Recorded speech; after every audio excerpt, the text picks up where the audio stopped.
नमस्कार। आज का हमारा मोटिवेशनल वीडियो है युग के साथ चलो। जीवन में परिवर्तन आता रहता है, इस परिवर्तन को स्वीकार करना चाहिए। युग के साथ बदलने की ज़रूरत होती है। जो व्यक्ति युग के साथ चलते हैं उनके जीवन में बदलाव आता जाता है, स्थितियाँ बदलती रहती हैं और काम भी बदलते रहते हैं। उनके सपनों में पंख लग जाते हैं। वो प्रतिदिन अपनी कामयाबी के शिखर पर पहुंचते चले जाते हैं, कामयाबी के पास पहुंचते चले जाते हैं। आपने बहुत सारे ऐसे लोगों को देखा होगा जो बिल्कुल सामान्य स्थितियों में रहे और छोटे छोटे मुकाम को प्रतिदिन बदलते हुए उन्होंने बड़े पद को हासिल किया। ये सब होता कैसे है? ये सब होता है आपके सपने की शुरुआत से। जब आप किसी काम को शुरू करते हैं उस समय हो सकता है कि आपका विचार छोटा हो, आपके जीवन का सपना छोटा हो, आपका उद्देश्य छोटा हो, क्योंकि उस समय आप जिन लोगों के साथ थे, जिन लोगों के जितनी आपकी स्टडी थी, जितनी आपकी समझ थी, उसके अकॉर्डिंग आपने फैसला लिया। लेकिन वक्त के साथ जब आपने अपने आप को बदलने की कोशिश की, वक्त के साथ जब आपने चलने की कोशिश की, चीज़ों को एक्सेप्ट करने की कोशिश की, तो चीज़ें बदलती चली गईं।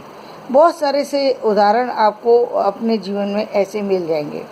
देखिए, चाहे आप बिरला जी का उदाहरण लीजिए, घनश्याम दास बिरला जी की स्टोरी लीजिए, चाहे आप अंबानी जी की स्टोरी लीजिए, अडानी जी की स्टोरी लीजिए।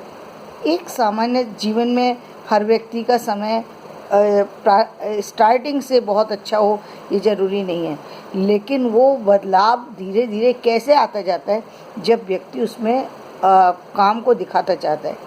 आज आप देख रहे हैं अंबानी जी के यहाँ जो अंबानी जी ने किया वो उनका बदलाव था कि उन्होंने एक सामान्य स्थिति से बदलते बदलते और अपने बेटों को जो है एक बहुत बड़े पोजीशन पर छोड़ कर के गए, बहुत ज़्यादा फाइनेंशियली बहुत स्ट्रांग बना के गए और बहुत सारी सी उनको जो है वो सीख दे कर के गए, एक अच्छी सीख दे कर के गए। उसका लाभ जो है मुकेश अंबानी ने लिया, अनिल अंबानी ने भी लेने की कोशिश की, लेकिन सफलता जो है हर किसी के हाथ नहीं लगती।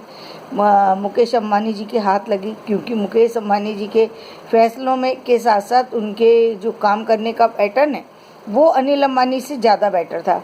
उन्होंने एकदम बहुत ज़्यादा चीज़ को नहीं लिया, लेकिन उनके सपने बड़े थे, सपने आज भी बड़े हैं। और वो एक बात और भी बहुत बड़ी है, वो लोगों पर विश्वास करते हैं। ये आपको सीखना होगा कि वो लोगों पर विश्वास करते हैं। विश्वास ना करते होते तो इतने सारे लोगों के साथ वो काम नहीं कर सकते थे। दूसरी बात, हर व्यक्ति को जो है वो संतुष्ट रखने की कोशिश करते हैं। जितने उनके यहाँ एम्प्लॉई हैं उन सभी लोगों को वो संतुष्ट रखने की कोशिश करते हैं। ये एक बहुत बड़ी सफलता की पहचान है। जब आप लोगों को सफल बनाते हैं, जब उनकी लाइफ में सक्सेस देते हैं, तो आपको उनकी दुआएं भी मिलती हैं। तो जो वही दुआएं हैं जो आपको आपके करियर में आपको आगे लेकर के जाती हैं। तो मुकेश अंबानी जी ने ऐसा किया अपने परिवार को बचाने के लिए। अपने हिस्से में कम चीज़ आई, लेकिन उन्होंने उस कम चीज़ को स्वीकार किया और उसी को में कई नए तरीके से उसको जो है उन्होंने अप्लाई किया और वो आगे लेके गए। अनिल अंबानी जी के हिस्से में ज़्यादा चीज़ आई, लेकिन उसके बावजूद वो उतना नहीं कर पाए। कारण ये था कि उन्होंने जो किया था कि लालच में आकर के जो काम किया, उन्होंने अपने भाई का ज़्यादा हिस्सा ले लिया। तो एक समय पर व्यक्ति कर सकता है ऐसा, लेकिन वही है कि अब बाद में व्यक्ति को समझ में आती है। आज दोनों भाई आज फिर उन्होंने अनिल जी को अपने साथ में मिला लिया। ये होती है एक अच्छी समझ की पहचान कि आप जीवन में अपने साथ साथ औरों को भी आगे बढ़ाते जाएं।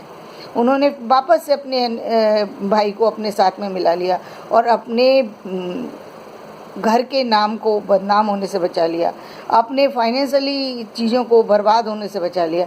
क्योंकि जीवन में सिर्फ नुकसान करना ही नहीं है। महाभारत की एक जो आप देखते हैं, महाभारत क्यों हुआ, महाभारत होने का एक सबसे बड़ा कारण क्या था? सबसे बड़ा कारण ये था कि परिवार के लोग परिवार को ख़त्म करना चाहते थे, वहाँ एक दूसरे का भला नहीं चाहते थे।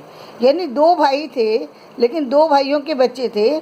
धृतराष्ट्र अपने प्यार में इतने अंधे हो गए, धृतराष्ट्र के साथ साथ परिवार के अन्य बड़े जन इतने अंधे हो गए कि द्रौपदी के साथ अन्याय हो रहा था वो उन्हें नहीं दिख रहा था, जो अपने भाइयों के साथ दुर्योधन अन्याय कर रहे थे वो नहीं दिख रहा था उनको। मतलब जितना भी कुछ गलत हो रहा था वो कुछ भी दिखाई नहीं दे रहा था।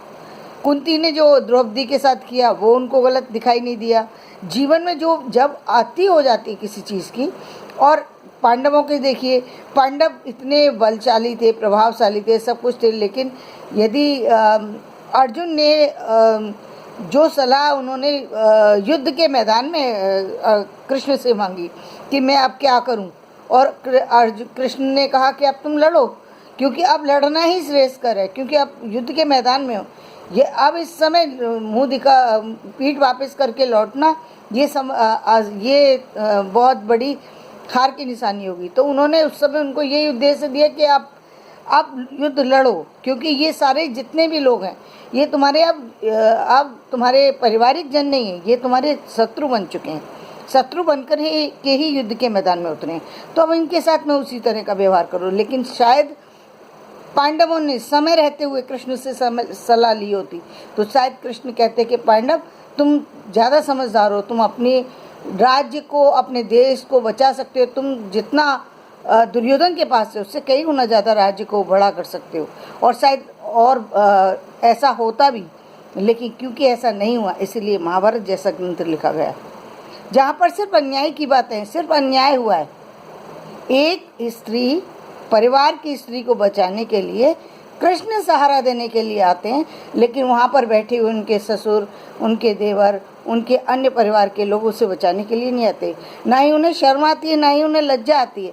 तो जब ऐसा होता है तो ये क्या है, यही मैं ये बताना चाहती हूँ कि देखिए ये युग की डिमांड थी, उस युग की डिमांड थी कि यदि समय पर ये युग की पहचान है कि युग इतना खराब समय आ गया कि जहाँ पर कि परिवार की मर्यादा लोगों ने गिरा दी, समाज की मर्यादा ख़त्म कर दी, हर चीज़ की मर्यादा जहाँ ख़त्म हो रही है वहाँ पर यदि आप एक्शन नहीं लेंगे तो काम कैसे चलेगा।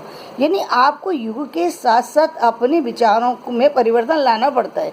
जब जैसी स्थिति हो आपको उस तरीके के डिसीजन लेने होंगे। ये नहीं होगा कि आपने एक डिसीजन ले लिया अब इसके बाद कोई बदलाव नहीं हो सकता, ऐसा कुछ भी नहीं है। जीवन में समय समय पर बदलाव लाने पड़ते हैं। एक और बड़ी बात कि आप जो आज काम कर रहे हैं हो सकता है वो जो काम है वो आपने 2 साल के लिए, 4 साल के लिए, 5 साल के लिए लिया हो। जब आपका ये टारगेट कंप्लीट हो जाए तो आप दूसरा काम कर सकते हैं। तो ये आपके आगे बढ़ने का तरीका है। यानी ये युग की पहचान है, सफलता की पहचान है। दूसरी बात, एक और बहुत बड़ी बात होती है, आज हम जो कर रहे हैं वो आज के समय के अकॉर्डिंग कर रहे हैं। 5 साल बाद फाइनेंशियली स्थितियाँ बदल जाएंगी। फाइनेंशियली जो हमारी समाज की स्थितियाँ हैं वो सब बदल जाएंगी, पहनावा बदलेगा, चाल चलन बदलेगा, तब हमें उसके अकॉर्डिंग काम करना पड़ेगा। आज हम कर रहे हैं, ठीक है, ये बात अच्छी बात होती है कि हम आगे के 50 साल 100 साल तक के आगे को देख करके चलें। इसी को हम कहते हैं दर्शन, इसको कहते हैं हम दर्शन। क्यों? क्योंकि हम बहुत आगे की सोच करके चल रहे हैं। ये बहुत अच्छी बात है। तो आगे की सोच करके तो चलिए, लेकिन इसका मतलब ये नहीं है कि इतने उस आगे की सोचने में आज को भूल जाइए। बहुत समस्या कहाँ आती है, जब व्यक्ति आज को ही भूल जाता है और कल पर ध्यान देने लगता है, तब समस्या आ जाती है। आज को भी देखिए और आगे वाले भविष्य को देखिए और फिर अपनी चीज़ों को आप बनाने की कोशिश कीजिए। देखिए जीवन में परिवर्तन होता चला जा रहा है और आपके जीवन में प्रतिदिन जो है वो क्या कहेंगे, आपके व्यक्तित्व में निखार आता चला जा रहा है। आपके काम में जो है वो सक्सेस मिलना शुरू हो गई है। तो आज का वीडियो मैं यहीं समाप्त करती हूँ और यदि आपको मेरा वीडियो पसंद आए तो इसे लाइक करें, शेयर करें, सब्सक्राइब करें, युग के साथ चलें, अपने आप को बदलें, अपनी स्थितियों को बदलें, परिवार की स्थितियों को बदलें। धन्यवाद। इसको लाइक करें, शेयर करें और सब्सक्राइब करें।